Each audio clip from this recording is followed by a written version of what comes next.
नमस्कार, शून्य the power of empty mind में आप सबका फिर से स्वागत है।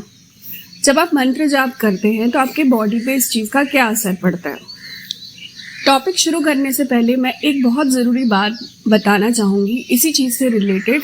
बहुत सारे लोग जिनके गुरु नहीं होते उनको ये पता ही नहीं होता कि मंत्र जाप के दौरान आपको वचन लेना बहुत ज़रूरी होता है ताकि आपका जो जाप है वो सही दिशा में चले। साथ ही साथ आप खुद प्रोटेक्टेड रहे, उस चीज़ के लिए भी वचन लेना बहुत ज़रूरी हो जाता है। वचन कैसे लिया जाता है, क्या प्रोसेस होता है, मैंने एक वीडियो बनाई हुई है, मैं लिंक डिस्क्रिप्शन में डाल दूँगी।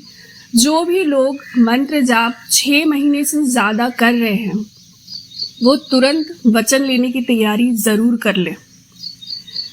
चलिए अब टॉपिक शुरू करते हैं कि जाप के दौरान आपके शरीर पे क्या असर पड़ता है। जब आप स्टार्टिंग में जाप करना शुरू करते हैं तो आपको बैठने में थोड़ी दिक्कत होती है, पैर दुखते हैं, कमर दुखता है और ये बहुत ऑब्वियस होता है।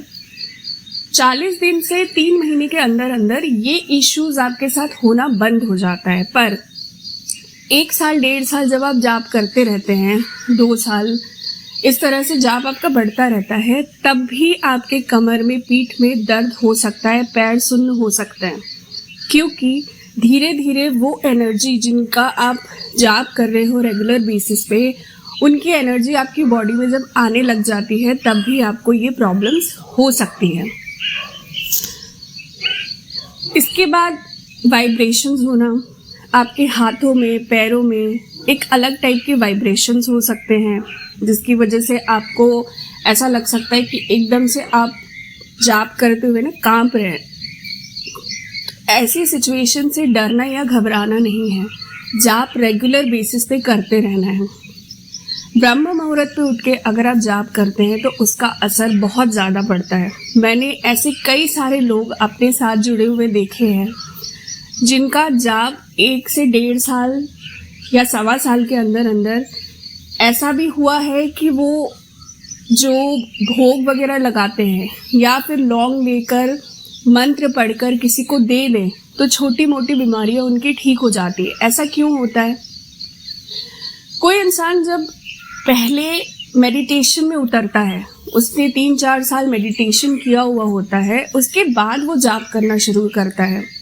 इससे उसको फ़ायदा इस चीज़ का मिलता है कि मेडिटेशन करते करते वो कहीं ना कहीं अपने चक्रों को क्लीन कर लेता है, बैलेंस कर लेता है।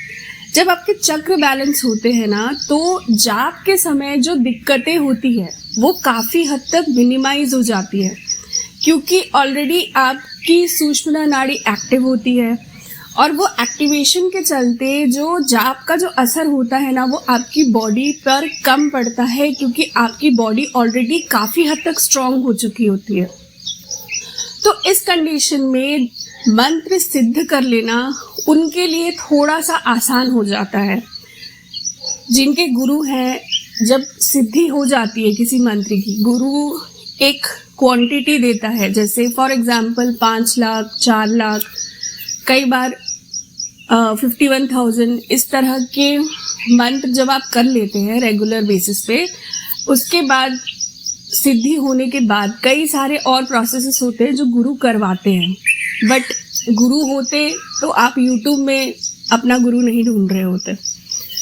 तो जिनके गुरु नहीं भी हैं, पहली चीज़ तो आप हमेशा नॉर्मल जापों के साथ ही शुरू करें।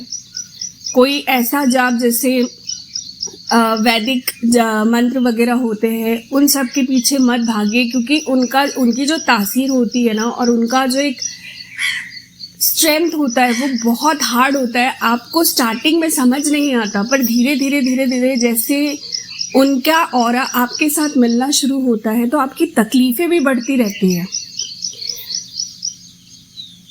कई सारे लोग मुझसे ये बात भी पूछते हैं कि मैं दिए में लौंग और इलायची क्यों डालती हूँ।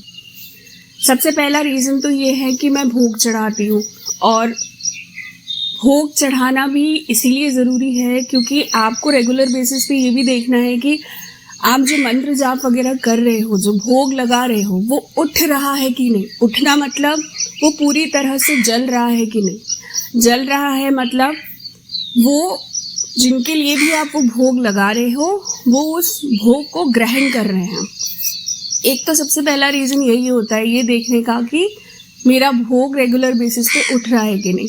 दूसरा होता है कि जब आप लौंग इलायची जलाते हो, स्पेशली लौंग, वो आपके इर्द गिर्द ना एक प्रोटेक्शन शील्ड तैयार कर देता है, जिसकी वजह से भी आपके ऑरा के अंदर किसी भी तरह की नेगेटिविटी आने के चांसेस बहुत कम हो जाते हैं। इसके बाद नॉर्मली आपके थर्ड आई पे ब्लिंकिंग, आपके क्राउन चक्र पे पेन। एक समय ऐसा भी आता है जब मेडिटेशन करने के बाद भी आपको सर में दर्द हो सकता है। सर में मतलब जहाँ पे क्राउन चक्र होता है वहाँ पे प्रोबेबली आपको दर्द हो सकता है, काफ़ी टाइम तक ये दर्द रह सकता है। इसका रीज़न भी ये होता है कि आपका क्राउन चक्र ओपन हो रहा है, जिसकी वजह से आपकी फिजिकल बॉडी में ये प्रॉब्लम्स आ रही है। आशा करती हूँ मेरी इस वीडियो से आज आपने कुछ नया ज़रूर सीखा होगा। चैनल को लाइक और सब्सक्राइब करना ना भूलिए, फैमिली को बढ़ाते रहिए। Thank you so very much.